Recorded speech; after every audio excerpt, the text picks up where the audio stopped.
Sahabat, berjumpa kembali dengan saya Romo Paulus Warisantoso Ukarem.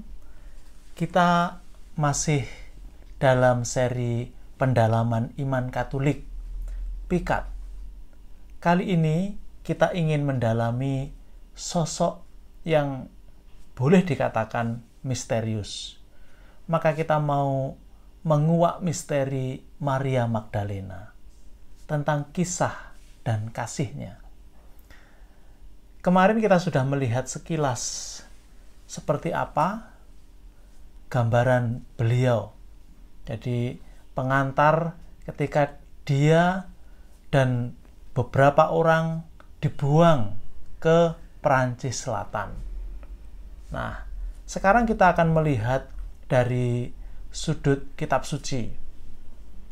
Dia menjadi misterius sosoknya itu karena kerap dituduh atau dikatakan sebagai perempuan berdosa, perempuan banyak hal itu, tapi juga tidak jelas, artinya tidak dikatakan dengan nyata secara lugas teksnya. Maka kita akan melihat hari ini sebenarnya 3 tokoh perempuan dalam kitab suci itu sebenarnya satu orang saja, Maria Magdalena, atau sebenarnya itu 3 pribadi yang berbeda. Perempuan yang mengurapi Yesus, Maria Magdalena, Maria saudaranya Marta, itu pribadi yang berbeda atau satu saja. Kita akan membahasnya setelah kita bersama-sama mendoakan doa malaikat Tuhan. Demi nama Bapa dan Putra dan Roh Kudus. Amin. Ratu surga, bersukacitalah, haleluya, sebab ia yang sudi kau kandung, haleluya, telah bangkit seperti yang disabdakannya, haleluya. Doakanlah kami pada Allah, haleluya. Bersukacitalah dan bergembiralah perawan Maria, haleluya, sebab Tuhan sungguh telah bangkit, haleluya. Marilah kita berdoa. Ya Allah, Engkau telah menggembirakan dunia dengan kebangkitan Putramu, Tuhan kami Yesus Kristus.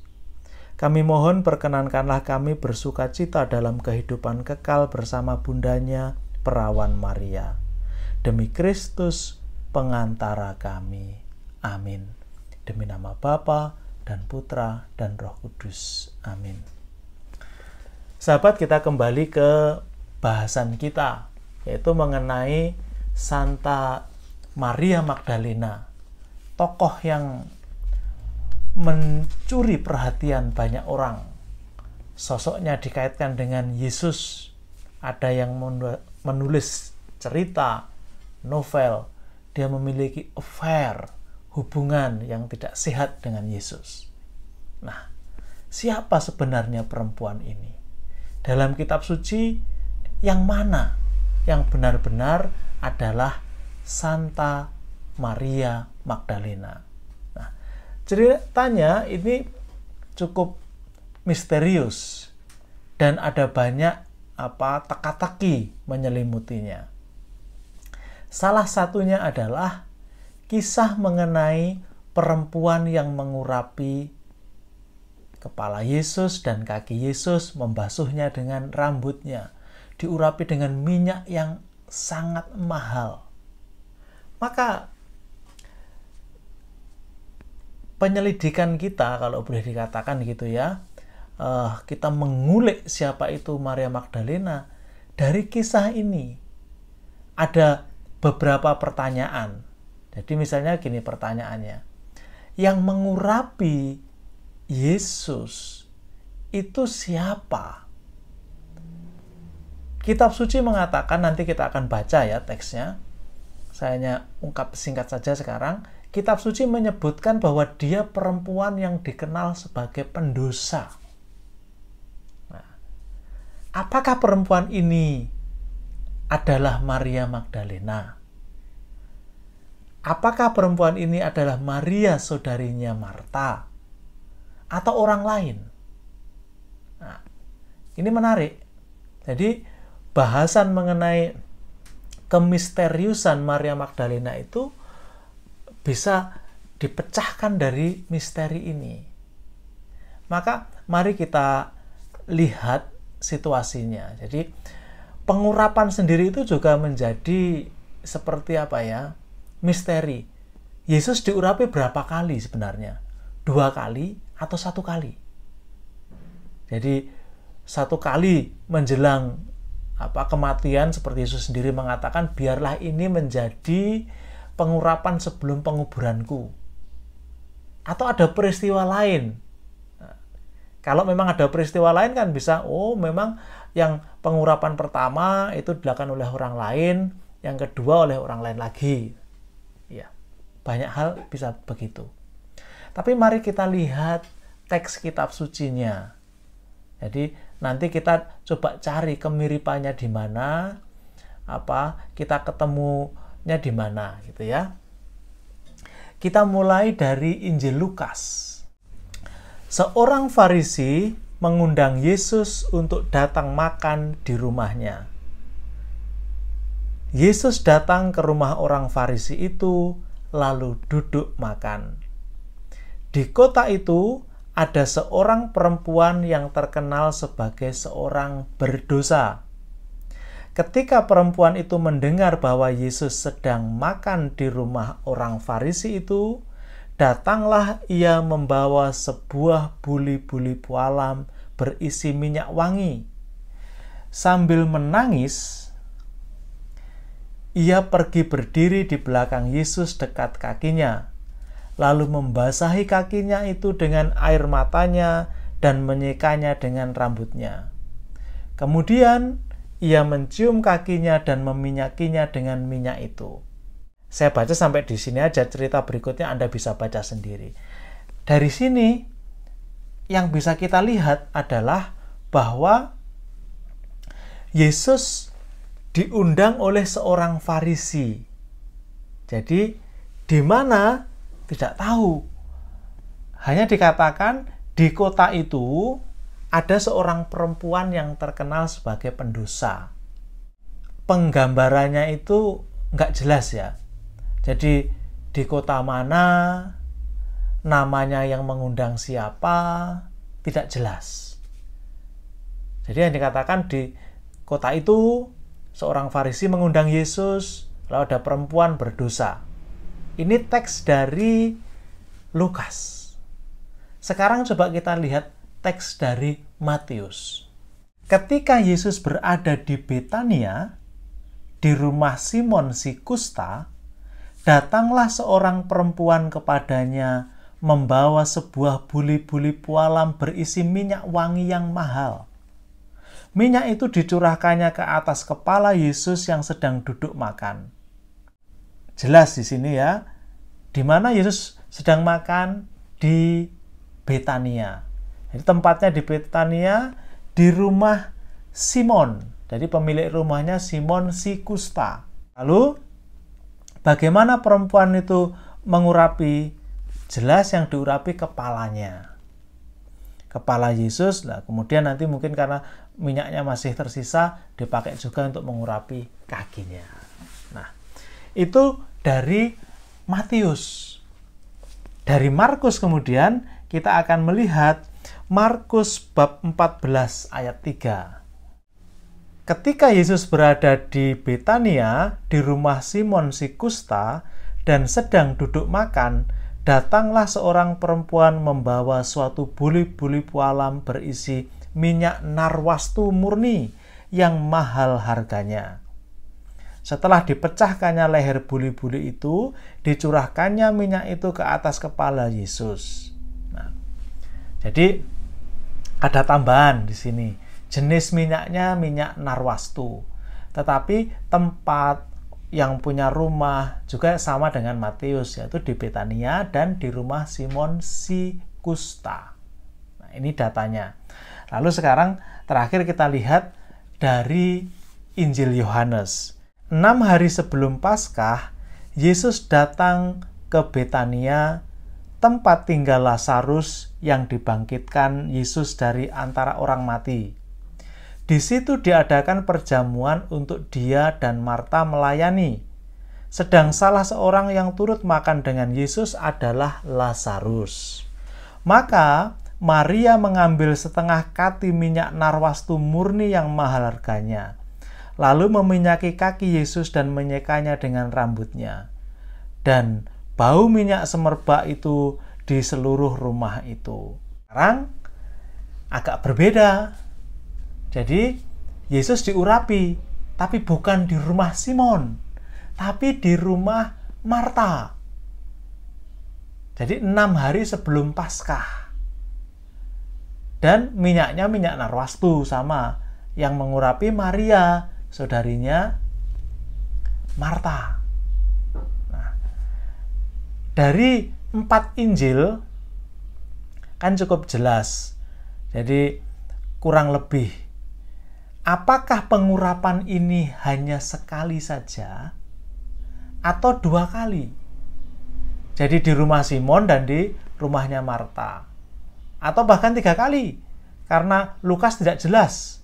Tidak jelas mengatakan di kota mana, di rumah siapa.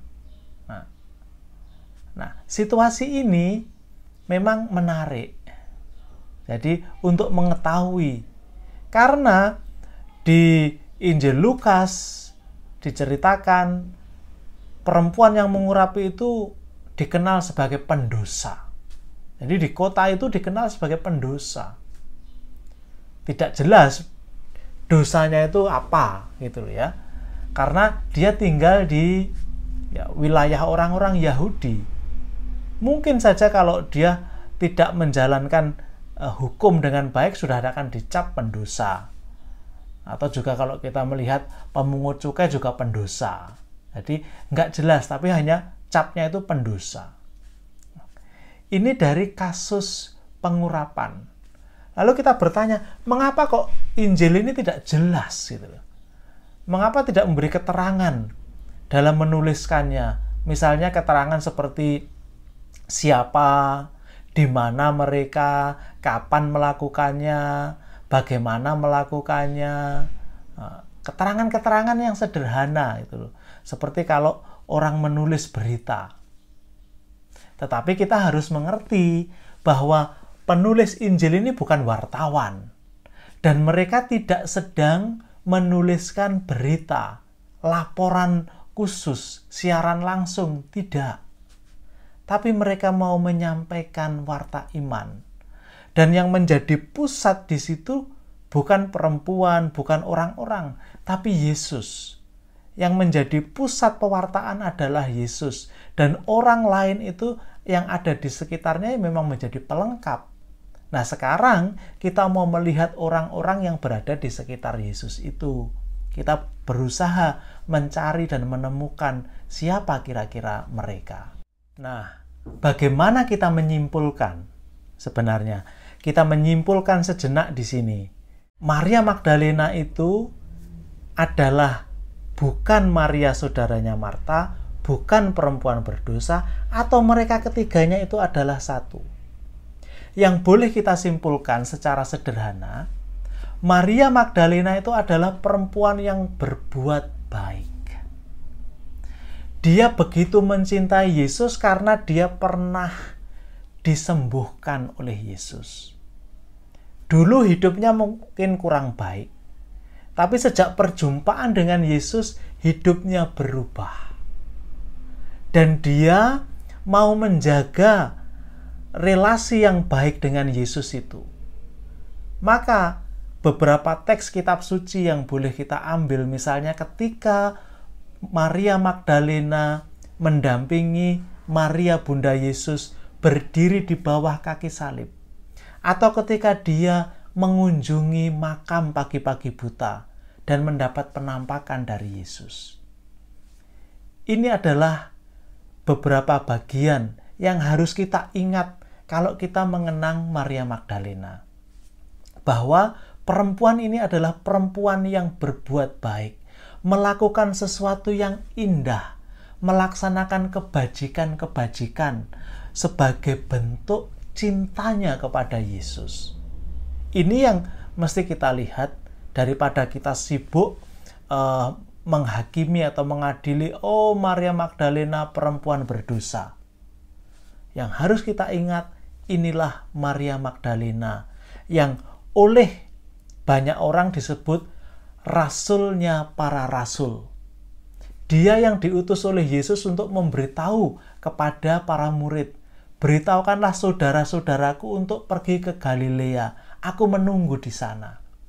Maria Magdalena, rasulnya para rasul. Perempuan yang begitu mencintai Yesus. Saya harap Anda pun juga memiliki cinta yang besar kepada Yesus. Hari ini cukup sampai di sini. Besok kita akan melanjutkan membahasnya lagi. Mari kita akhiri hari ini dengan doa Bapa kami, Salam Maria, dan Salam Yosef.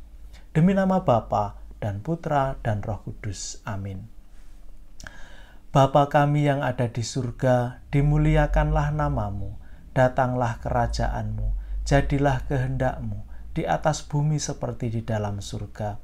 Berilah kami rejeki pada hari ini, dan ampunilah kesalahan kami, seperti kami pun mengampuni yang bersalah kepada kami, dan janganlah masukkan kami ke dalam pencobaan, tetapi bebaskanlah kami dari yang jahat. Amin. Salam Maria, penuh rahmat Tuhan sertamu, terpujilah engkau di antara wanita, dan terpujilah buah tubuhmu Yesus. Santa Maria Bunda Allah, doakanlah kami yang berdosa ini, sekarang dan waktu kami mati. Amin. Salam Yosef, pria yang tulus, mempelai murni Maria, ayah Mesias keturunan Daud. Terpujilah engkau di antara pria, dan terpujilah Yesus Putra Allah yang dipercayakan kepadamu. Santo Yosef, pelindung gereja semesta, lindungilah keluarga-keluarga kami dalam damai dan rahmat ilahi, dan dampingilah kami pada waktu kami mati. Amin. Kemuliaan kepada Bapa dan Putra dan Roh Kudus, seperti pada permulaan, sekarang, selalu, dan sepanjang segala abad. Amin.